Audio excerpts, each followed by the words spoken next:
Désormais, mesdames, messieurs, le dérèglement climatique n'est plus une prophétie ou une prédiction.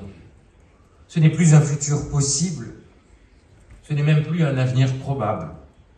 L'homme, satisfait de lui-même, a continué et continue de se rêver maître des océans, maître des forêts. Il s'est cru maître du climat lui-même. Mais le climat ne se domine pas.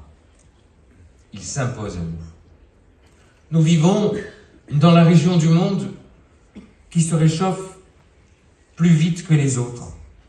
Nous vivons sur un coin de la planète qui est plus fragile que les autres et qui prend plus de coups que les autres.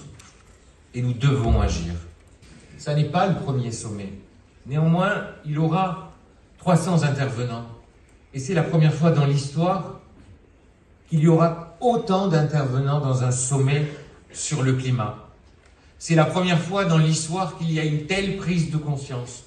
Autant d'interventions différentes, autant de sachants, autant de militants, autant de gens qui veulent faire changer les choses. Vos travaux vont prendre place dans une ville qui refuse la fatalité et qui a décidé depuis 5 ans d'être une grande capitale des solutions.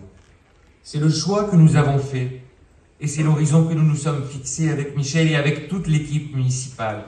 Celui de faire de Marseille une oasis résiliente, d'adapter notre environnement, de végétaliser et de faire respirer les Marseillais, de transformer notre espace public et d'essayer de l'aménager pour que la ville puisse résister.